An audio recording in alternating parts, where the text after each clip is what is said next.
Salut tout le monde, bienvenue à toutes et tous, c'est Price.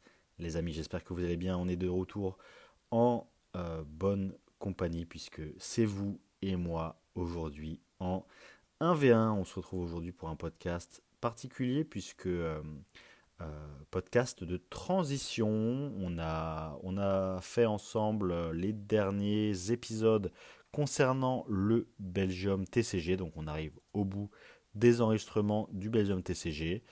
C'était vraiment une superbe expérience. J'espère que vous avez bien apprécié. J'espère que vous avez appris plein de choses et que j'ai à ma petite mesure réussi de vous faire vivre de l'intérieur cet événement. C'était très agréable de pouvoir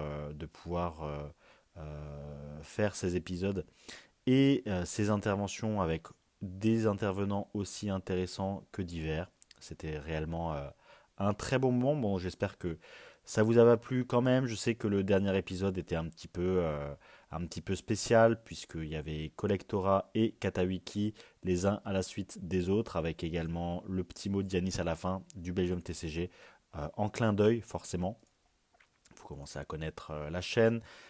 C'est pas du très grand montage, forcément, vous le savez, on reste authentique, on reste amateur.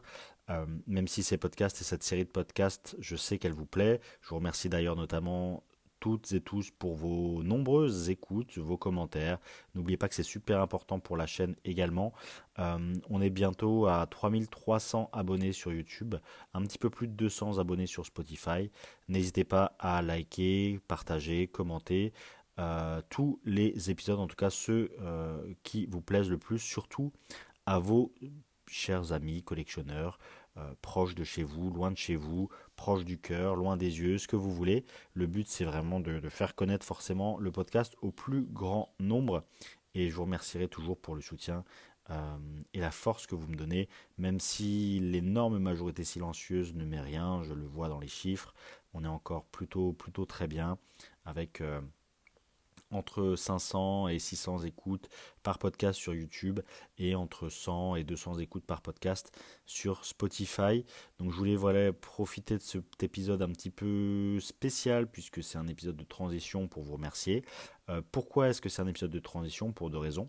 La première, c'est que je travaille très assidûment sur le conseil Indigo. Également parce que cette semaine, il s'est vraiment passé pas grand chose. J'ai pas envie de revenir sur étincelle déferlante. J'ai pas envie de revenir sur 8.5 parce que ça va me gonfler. J'ai pas envie de revenir sur les ultra premium Terrapagos ou les ultra premium Amphinobi. Parce que pareil, c'est compliqué. Euh, les gens viennent vers vous et vous demandent des coffrets, des ETB, ce que vous voulez, alors que ça fait 5 ans qu'on existe, et encore plus pour les gens qui me connaissent depuis très longtemps, et que personne ne vient jamais me demander des coffrets concernant des séries écarlates et violettes de base, concernant des séries moyennes comme Couronne Stellaire, des séries vraiment catastrophiques comme Écarlate et Violette 2.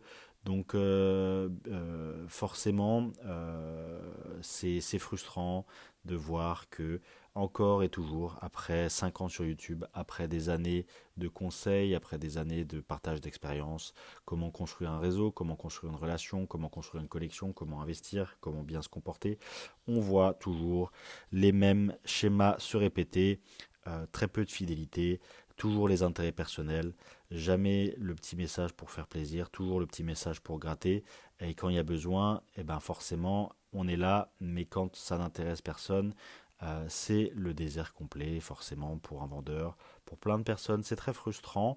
Et en ne pas soutenant vos vendeurs français, eh bien, c'est la porte ouverte à plein de dérives, notamment les displays et les produits arrivés de Belgique, notamment. Et ça empêche aussi votre petit vendeur de quartier eh bien, d'avoir des grosses quantités sur les séries IP, puisqu'en fait comment ça fonctionne, j'ai dit que je ferais un épisode là-dessus, je l'ai jamais vraiment fait. Donc on va en profiter pour vous en dire un petit peu plus sur comment fonctionnent les fournisseurs en France. C'est très simple, vous êtes en relation avec un fournisseur en France.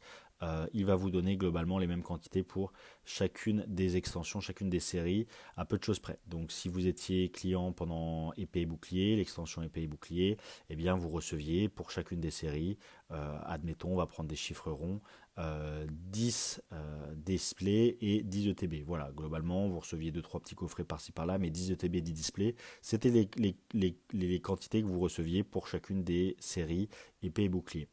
Vous passez sur un nouveau blog, sur le blog Écarlate et Violette. Ça fait donc 2 ans et demi que vous êtes chez le fournisseur. Vous allez passer, si vous n'avez pas réussi à augmenter vos quantités, si vous n'avez pas réussi à augmenter votre clientèle, vous allez passer peut-être, si vous avez été sérieux, si vous avez payé tout le monde, si vous êtes démerdé, vous allez peut-être passer à 15 displays ou peut-être 20 displays, globalement doubler le nombre de displays, et puis au niveau des ETB, vous allez vous faire foutre parce que de toute façon vous êtes un trop petit vendeur, voilà globalement. Si en plus de ça, chacune des séries qui ne marche pas, vous tirez sur la trésorerie et vous vous retrouvez avec des quantités des stocks faramineux non vendus sur lesquels vous êtes assis, votre business model en plus, votre entreprise en prend un sacré coup. Donc déjà chapeau à toutes les personnes qui ont réussi à passer la crise post épée et bouclier. Je pense notamment à partir de Zénith Suprême, ça a été très dur. Après Zénith Suprême, ça a été très très dur. On va pas revenir sur le sujet. Écarlate et Violette 1, c'est pas la folie. Bienvenue à Paldea, c'est pas la folie. Écarlate et Violette 3, c'est pas non plus extraordinaire, etc. etc., etc. Donc vous allez vous retrouver avec des quantités un petit peu plus importantes que lors du bloc précédent, mais rien d'extraordinaire. Et si derrière, eh ben, le schéma dont je vous ai parlé se produit, c'est-à-dire que vous n'avez pas réussi à construire une base de clients, vous n'avez pas réussi à construire de l'affect, les personnes viennent seulement vers vous pour vous gratter ou pour avoir des prix parce que c'est le marché qui se passe de cette manière quand vous êtes un vendeur en ligne.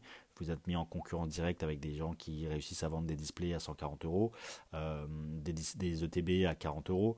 Donc forcément, quand vous, Français, respectant les prix conseillés à Asmodée et respectant tout simplement la législation française de ne pas vendre à perte, eh bien vous vous retrouvez à ne pas pouvoir lutter contre la concurrence, accumuler du stock et ne pas pouvoir construire une relation de fidélité avec votre fournisseur. Et donc, lorsque Étincelle déferlante ou la prochaine série 8.5 va sortir, eh bien, vous vous retrouvez tout simplement avec les mêmes quantités que les autres séries moins demandées, voire moins, parce que vous pouvez tout simplement être coupé par votre fournisseur, parce qu'il décide de fournir un de ses plus gros clients plutôt que vous. C'est ce qui m'est arrivé par exemple sur Étincelle déferlante. J'ai tout simplement pas de display. La boutique n'a pas de display, c'est absolument jamais arrivé. En 4 ans d'existence, c'est la première fois que je n'arrive pas à me fournir de display, même à la plus forte demande, plus forte hype de épée et bouclier avec Évolution Céleste, je pouvais me fournir en display. Voilà, j'avais eu mes displays, mes quantités allouées, je les avais eues. Aujourd'hui, ce n'est même pas possible pour un indépendant d'avoir des displays étincelles déferlantes pour X ou Y raisons, dont certaines que je vous ai mentionnées. Vous qui écoutez mon podcast, vous êtes sensibilisé à ce genre de choses, même si je sais qu'il y a des bozos d'internet qui vont commenter comme la dernière fois et dire que tant pis pour vous, les vendeurs français allez vous faire enculer, vous vendez super cher et moi je pense qu'à ma gueule.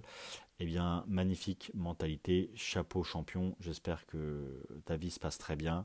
Euh, avec ce genre de raisonnement, tu vas pas aller bien loin, mais je te souhaite le meilleur. Donc, les commentaires de personnes négatives, grosso modo, voilà ce que j'en pense. Mais en tout cas, puisque l'immense majorité silencieuse comprend les valeurs, le respect du travail, la fidélité, le fait de récompenser le sérieux également, je sais que c'est des valeurs qui vous tiennent à cœur, donc vous comprenez un petit peu tout ce que je vous dis. Et je parle aussi en nom de plein d'autres vendeurs, hein. On a pu voir le ras-le-bol sur Instagram notamment. Je pense à Valentin, je pense à Tous Fous des Pokés, je pense à plein d'autres personnes. C'est tout simplement normal. Voilà. En tout cas, je n'avais pas prévu de faire une aparté aussi grande sur les fournisseurs et sur les nouvelles séries. C'était pas vraiment prévu. J'étais dans mes explications, je vous disais oui, voilà pourquoi est-ce que ce sera un podcast de transition, parce que c'est la fin du Belgium, parce que c'est le retour des podcasts à plusieurs. Vous l'aviez demandé, je sais que ça vous plaît énormément, donc vous allez avoir le retour de plusieurs podcasts à plusieurs avant de vous partager les contenus audio du royaume du TCG. D'ailleurs, je me tâte à les partager. Dites-moi si ça vous plaît en commentaire. J'ai vraiment besoin, lors de cet épisode qui va pas durer très longtemps, une petite vingtaine de minutes, je fais cet épisode justement en transition pour voir ce que vous avez envie d'entendre pour la suite de cette saison 4. On est déjà à l'épisode 12. On a dû faire, on a dû faire 14 semaines sur 12 de podcast. Donc voilà, je vais peut-être mettre un petit sondage sur YouTube et sur Spotify. Est-ce que les interventions du Royaume du TCG vous intéressent? Est-ce que les interventions du Belgium TCG vous ont plu? Certaines interventions ont fait vraiment très peu euh, en termes d'audience. Je pense notamment à l'interview qui est magnifique et exceptionnelle d'Alex Accorsi, qui est en plus d'être très talentueux et une merveilleuse personne que j'ai rencontrée et que j'ai eu la chance de découvrir au Belgium TCG. Très dommage, d'ailleurs on en reparlera. J'ai tout un sujet qui arrive sur du non Pokémon qui j'espère va vous plaire. Donc voilà, j'ai besoin de vos indications. J'ai envie de faire quelque chose qui vous plaît. Est-ce que vous trouvez que les miniatures sont... Est-ce que vous trouvez que les miniatures sont trop répétitives? Est-ce que vous pensez que la chaîne a intérêt à faire des miniatures putaclic? Est-ce que vous avez intérêt, vous également, à avoir des sujets peut-être un petit peu plus mainstream pour pouvoir partager, pour que l'audience grandisse, pour que le podcast grandisse également avec vous? Ou est-ce qu'on garde cet ADN très artisanal, extrêmement spécifique, très pointu, euh, presque, je dirais, presque ésotérique, hein, puisqu'on est une chaîne extrêmement niche, on est même une niche dans la niche, voire la niche de la niche de la niche, puisqu'on parle de gradés, de prix, on parle d'événements très spécifiques comme les séminaires, comme les conventions. On est un acteur un petit peu important dans la communauté hardcore, mais pas du tout important dans la communauté mainstream. Est-ce que vous avez envie que je sois un petit peu plus mainstream? C'est des questions que je me pose de plus en plus. J'ai pas du tout envie d'arrêter la chaîne YouTube, mais j'adore ce que je fais. Et par exemple, les interventions et les interviews lors des conventions comme le Royaume du TCG ou le Belgium TCG, je les trouve d'extrêmement bonne qualité. Je trouve les intervenants d'une qualité, d'une gentillesse à chaque fois incroyable. Et je trouve ça vraiment dommage de ne pas pouvoir faire profiter au plus grand nombre, de par mon côté extrêmement confidentiel, notamment des interventions comme celle de Sora, de Adeline, des interventions de Donald Renew notamment, doubleur français, de Tero, youtubeur Yu-Gi-Oh! Ce genre de personnes, je sais que ça va pas vous parler et ça m'emmerde littéralement de vous faire du contenu extrêmement qualitatif pour 200 vues. Je pense encore une fois, hein, je me répète, à ce qui s'est passé avec Alex Accorsi, Katawiki, euh, avec Collectora. Voilà, quand c'est pas des noms extrêmement pointus, spécifiques, autour desquels il y a de la hype, par exemple si demain je fais une vidéo Vogt, Whatnot, PCA, PSA, GCC, Fuji, tous les noms qui effectivement drainent du monde, ou Samahama, voilà. Si je vous sors des interventions avec des gros chefs d'entreprise, des personnes qui ont réussi dans la vie, ça va pas forcément, voilà, plus vous intéresser que ça, sauf si c'est extrêmement mainstream. Et il faut quand même se rendre compte, Sora, c'est 2 millions d'abonnés sur YouTube, c'était une intervention très sympathique. Il parle de choses perso, Adeline pareil. Tero, c'est effectivement le cas. Donald Renew, c'était également une manière de le connaître autrement que les interventions qu'on a l'habitude de connaître. Pourquoi? Tout simplement parce que je ne suis pas journaliste, parce que on parle comme si on était des potes. Je vous fais découvrir la personne plus que la langue de bois habituelle. C'était le cas aussi avec Julien Bardakov. C'était vraiment un vrai plaisir de faire ce podcast aussi avec Julien Bardakov. Donc voilà, je ne sais pas comment diffuser ces contenus au plus grand nombre. Est-ce qu'il y a besoin de faire des shorts en sachant que j'ai pas d'image, donc c'est nul, littéralement, en sachant que c'est 100% podcast? Je ne sais pas. Peut-être qu'un jour ça va exploser, peut-être qu'un jour les podcasts vont exploser, peut-être qu'un jour le plus grand nombre vont pouvoir découvrir tout ça. En tout cas, en attendant, votre tonton Price va continuer à vous régaler, vous, l'ami Fachou, les gens qui sont là depuis des années, qui continuent de m'écouter, qui continuent de me faire confiance. Et peut-être qu'un jour, de nouveaux membres de l'ami Fachou viendront grandir l'équipe d'auditeurs du pod. Donc ce sera très sympa, du podcast, pod étant l'abréviation. Et non, en réalité, c'est des questions que je me pose. Donc voilà, petit épisode de transition, épisode 12 dans lequel je vous fais part un petit peu de mes états d'âme et dans lequel aussi je vais vraiment vous demander, pour une fois, de commenter vraiment. Prenez le temps, s'il vous plaît. Je vais faire une pause dans le podcast. Je vais parler plus doucement, je vais accentuer les blancs. Euh, prenez du temps. Prenez du temps. Je vous laisse vraiment 30 secondes, hein. Vous pouvez enlever le plein écran Spotify et vous rendre dans la section commentaires. Vous pouvez aussi prendre votre tablette, votre iPhone, votre ordinateur, votre télévision connectée, votre PlayStation, tous les supports via lesquels vous m'écoutez. Vous prenez 5 minutes, même 1 minute, pour tout simplement mettre un commentaire. Voilà, me dire ce que vous pensez des, des différentes choses dont je viens de vous parler, me dire s'il y a besoin d'améliorer certaines choses. Voilà, la qualité du son, je sais que ça revient souvent. Normalement, sauf gros souci, la qualité du son est toujours bonne. Je m'excuse pour le podcast spécial Conseil Indigo, il y a 30 secondes de grésillement. Voilà, c'est les erreurs du direct, hein, mon ordinateur, le micro, que sais-je, une interférence, je ne sais pas, c'est des choses qui arrivent. Pareil pour mes enregistrements de podcast, je sais, certains me demandent pourquoi tu ne mets pas de vidéo, pourquoi tu ne te mets pas facecam. Tout simplement parce que je pense qu'intellectuellement ça n'apporte rien. Je suis quelqu'un qui privilégie encore une fois la qualité à la quantité au marketing. Je n'ai pas pour vocation de vous raconter n'importe quoi. Il y a plein de personnes qui font des podcasts facecam qui vous racontent n'importe quoi. C'est pas non plus la façon que j'ai de voir les choses, donc je me différencie aussi par ça. Et à part ces deux, trois petits critères, je sais, qui reviennent souvent, dont vous m'avez déjà pu me faire des retours, je compte vraiment sur vous là pour me dire, voilà, ce que vous pensez au-delà de tout ça, au-delà de la forme, vraiment sur le fond, s'il y a un besoin de changement de miniature, s'il y a un besoin de rajouter des shorts, s'il y a besoin de changer presque même l'orientation, le nom de la chaîne.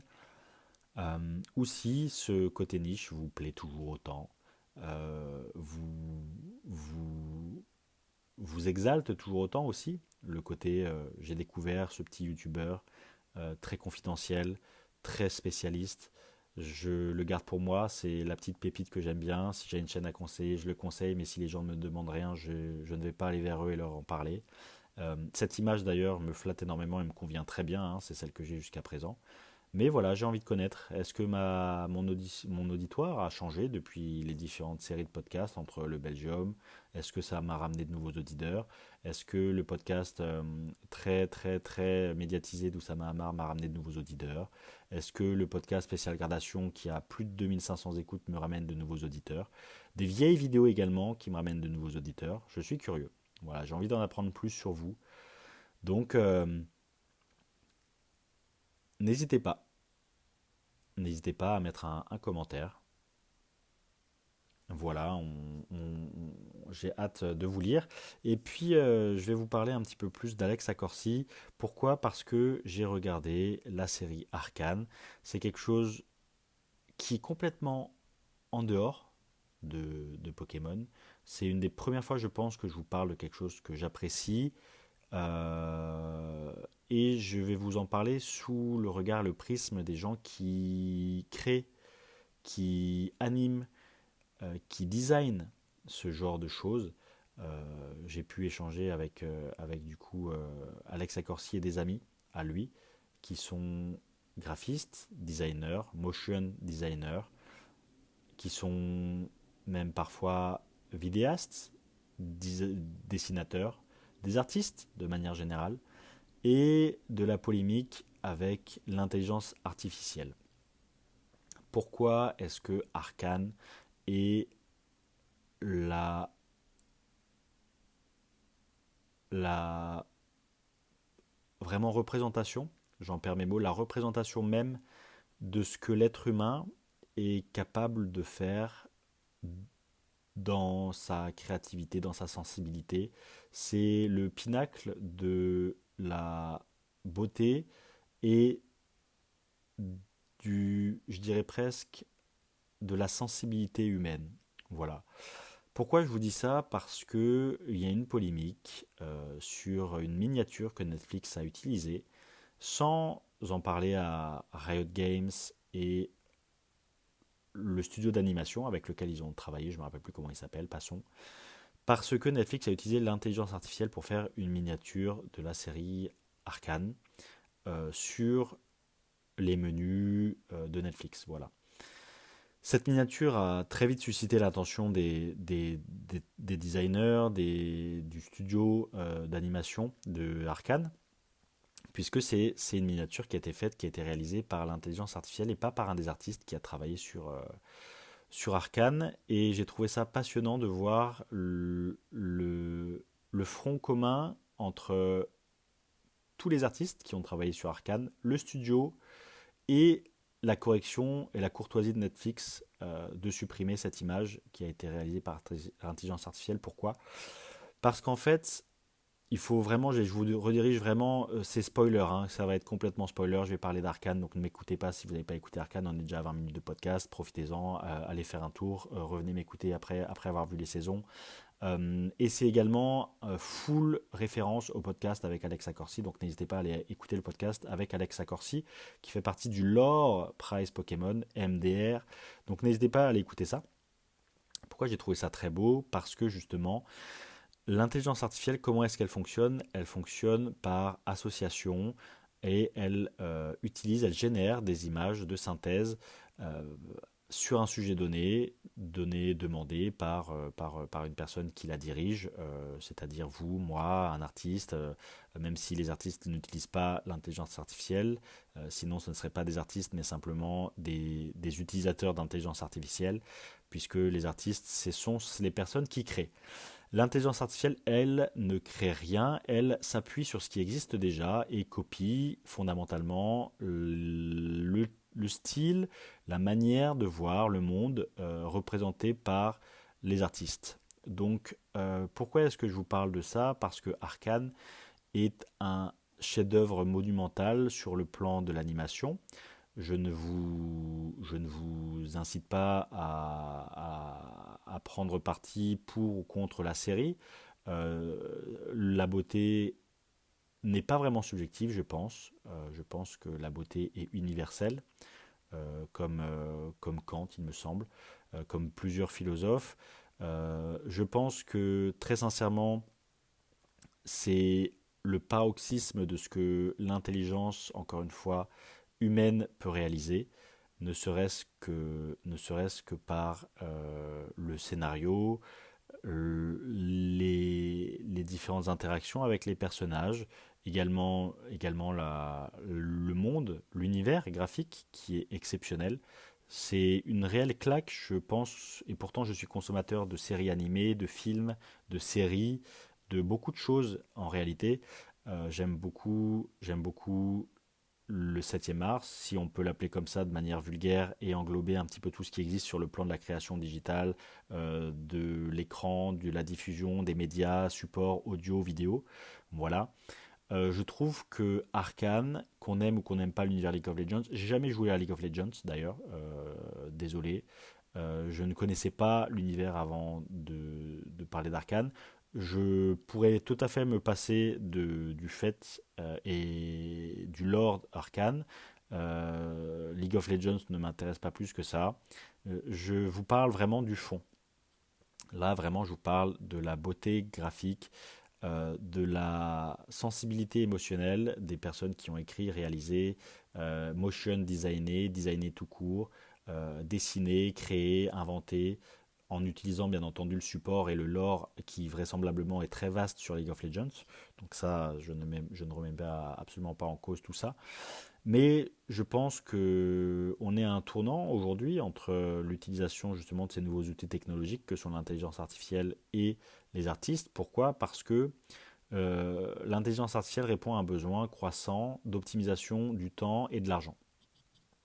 Or, vous l'avez vu, Arcane a mis 3 ans pour faire sa saison 1, 3 ans pour faire sa saison 2, et vous avez sûrement tous vu le chiffre annoncé, 250 millions de dollars de budget pour la saison 2, ne serait-ce que la saison 2 de de cette masterpiece, de ce chef-d'œuvre qui est Arcane.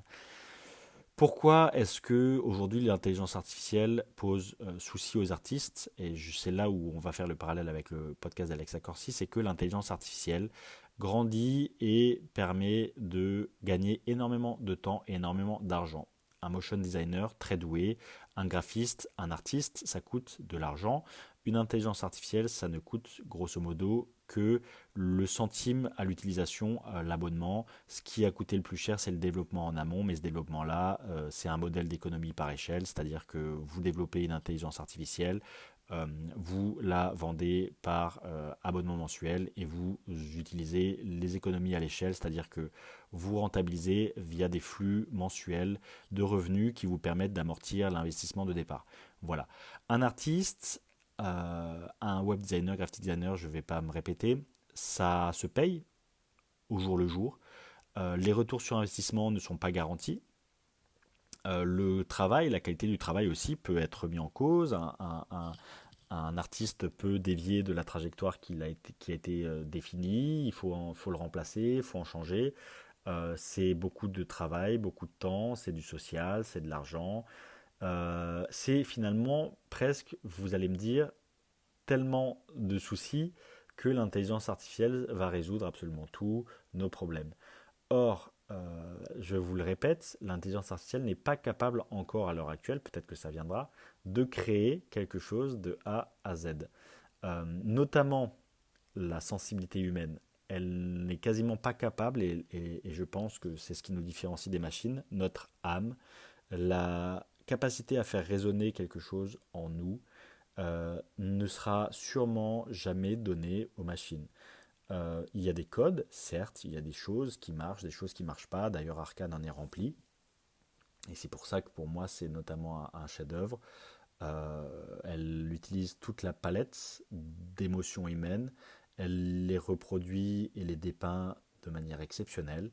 Et en plus de ça, la touche artistique et l'univers dans lequel ces personnages évoluent est juste phénoménal, exceptionnel. Et je pense sincèrement que euh, les personnes qui ont travaillé derrière peuvent être extrêmement fières de ce qu'elles ont fait, pour la simple et bonne raison, encore une fois, que jamais une machine, jamais une intelligence artificielle n'aurait été capable de réaliser de A à Z quelque chose d'aussi grandiose.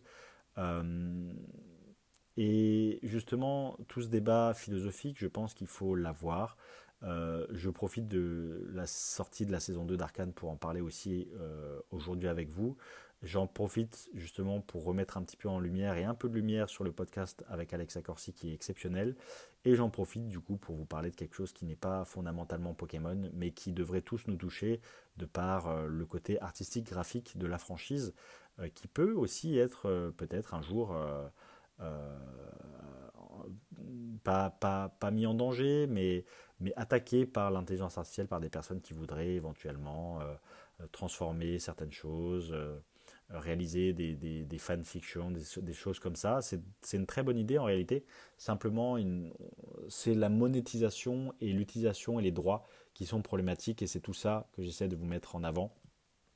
Le fait que l'intelligence artificielle coûte moins cher, met des personnes dans la difficulté, et également peut éventuellement même être dangereuse, puisque, comme l'a dit très bien lors du podcast avec Alexa Corsi, l'intelligence artificielle peut même être incestueuse, c'est-à-dire qu'elle peut prendre sans se rendre compte plein d'œuvres d'art, de design, de directions artistiques différentes, les mélanger et en faire une sorte de bloggy-boulga complètement dénué de tout sens, et peut sans arrêt reprendre ce bloggy-boulga sans qu'à un moment donné la paternité ne puisse être donnée à qui que ce soit, et réutiliser sans arrêt, sans arrêt, sans arrêt, sans arrêt ce genre de technique de récupération, de direction artistique, d'œuvres d'art, de style, de choses de part et d'autre, euh, et en faire quelque chose qui se répète sans réelle nouveauté justement. Et c'est là où l'être humain est très fort, c'est-à-dire que l'intelligence de l'être humain, c'est créer à partir de rien, alors que l'intelligence artificielle s'est créée à partir de ce que l'être humain a fait. Et c'est là où l'incestuosité peut être extrêmement dangereuse, et c'est là où une série comme Arcane nous montre à quel point le génie humain existe encore, et qu'il ne faut pas avoir honte de viser la perfection, quitte à hypothéquer les économies d'argent, parce que finalement l'argent, je pense que ce n'est pas un souci dans notre société moderne. Tout le monde se plaint, tout le monde a la vision déformée par les réseaux sociaux, où il faut devenir riche, devenir ceci, devenir cela. Je pense que la réelle utilité de l'argent, c'est utiliser euh, comme moyen et non comme fin.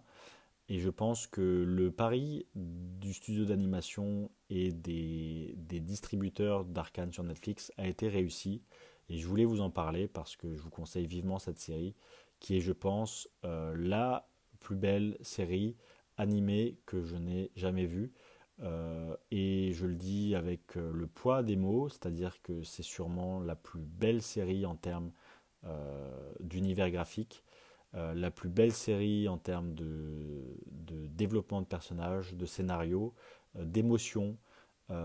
C'est extrêmement intense et je trouve que on ne donne pas assez de crédit justement à ces artistes dans l'ombre. On voit plein de personnes copier dès à présent et dès maintenant, hein, sur les réseaux sociaux. Or, la création de tout ça, je pense que c'est comme le professeur et l'élève. Euh, le professeur crée les questions et l'élève y répond. Et la différence de niveau entre la capacité de créer à partir de rien, à partir de connaissances, à partir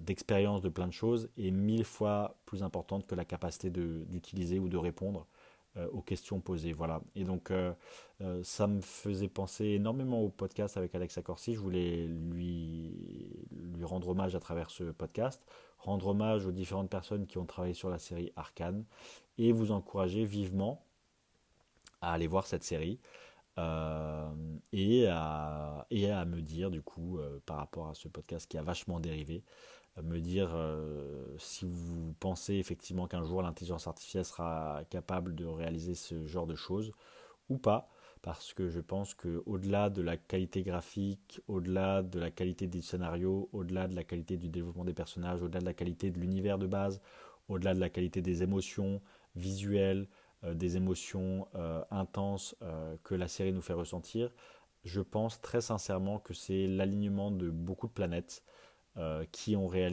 permis de réaliser ce chef-d'œuvre. Je pense que c'est le genre de choses qui sort et qui existe une fois tous les 10 ans, 15 ans, pour la qualité de ce genre de choses. Et je pense que même si l'intelligence artificielle arrive à un niveau capable de produire ce genre de choses, ça devra demander énormément de planètes qui s'alignent pour réaliser quelque chose d'aussi bien. Là, j'ai entendu que les différents studios qui ont travaillé sur Arcane 1 et Arcane 2 souhaitent refaire d'autres séries sur l'univers de League of Legends. Je pense que ça va être extrêmement compliqué de répliquer ce succès. Voilà, ce n'est que mon avis. En tout cas, merci à tous d'avoir écouté ce podcast, de m'avoir supporté pendant finalement 34 minutes.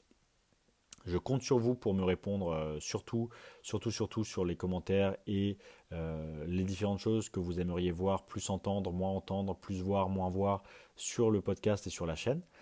Et en attendant, eh bien, je vous laisse là. N'hésitez pas à nous suivre, à nous rejoindre sur Discord, partout ailleurs, à nous parler eh bien, de vos différentes envies, rebondir éventuellement même sur le podcast avec Alexa Corsi, rebondir sur ce que j'ai dit avec Arcane, rebondir sur l'intelligence artificielle. Vous êtes d'accord, pas d'accord, dans le respect bien entendu, hein, avec respect comme dirait l'autre. Et puis on se retrouve la semaine prochaine pour un podcast à plusieurs et les autres semaines suivantes sur les podcasts du royaume du TCG, si ça vous plaît, si ça vous dit toujours autant. Voilà, en attendant, on va se retrouver tous ensemble lors d'une belle fête que va être le Conseil Indigo, le 30 novembre, 1er décembre. Ça va être une très belle fête. J'ai hâte de tous vous y retrouver. Et en attendant, portez-vous bien. À la prochaine. C'était Price. Ciao, ciao.